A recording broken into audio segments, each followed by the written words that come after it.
Thank you very much for joining us. We're glad to have you with us.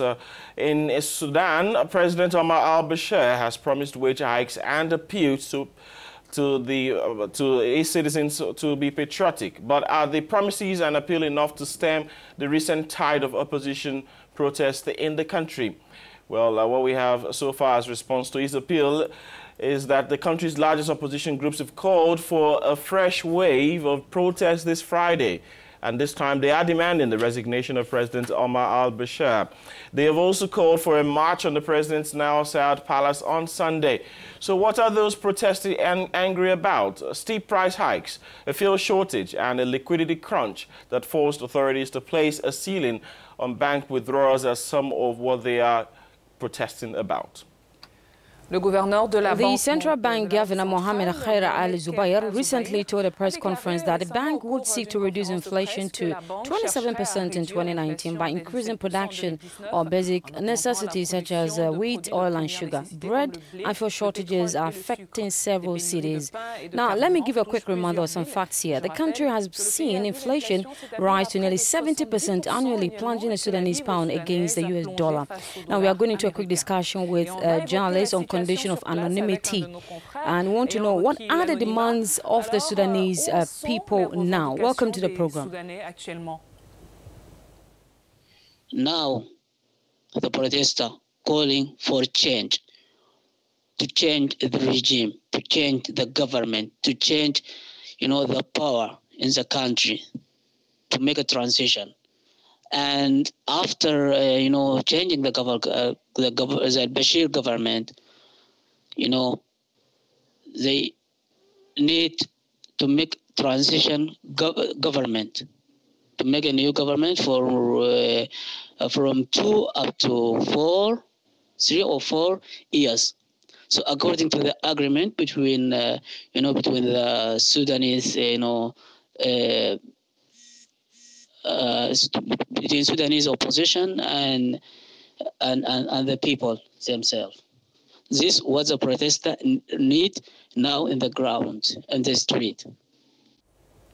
Well, our reports indicate that the demonstrations have taken a different turn. In this case, we have gone from the fall in the price of bread to a change of government. Where do you think this is really heading?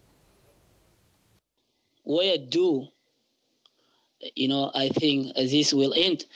I think this thing will make a change, somehow will make a change in Sudan. Now there is, the protester calling to more, to more people or more opposition so as to join the protest. And I think that this will make a change. Maybe is, if the protester could continuing, so, in their way, I think they are able to change the government. But if they didn't do so, I don't think the government will change. And other thing that the government saying, or al-Bashir government saying that those opposition, they have hidden agenda. And he's not going to give the power for those people, because those people will not make any good situation, will not make Sudan better than he did. That's what he's saying. Foreign powers have been accused of being behind the protests. What credit can you give to that? I don't think there is any foreign power behind this protest, because the protest at the first time when it started, it didn't start from the opposition parties or any political group.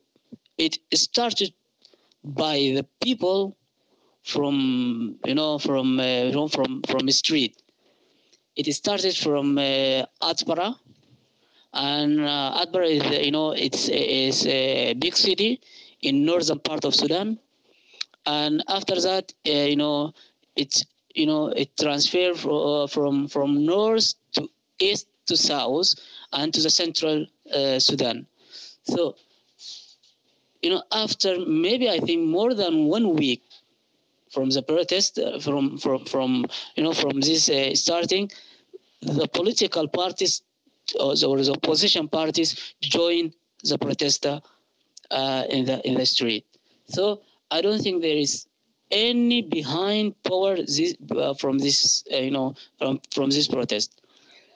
Maybe the government saying that so as to make the people rethink again, from losing their countries, from losing Sudan, and for this, I don't. Yes, for this, I don't think there is any power behind this protest. That the protester, I think, it started from Sudanese people, and and the opposition parties in Sudan. Well, we'll leave it right here. Thank you very much for your time this morning. The show continues, so we have more stories making headlines across the continent.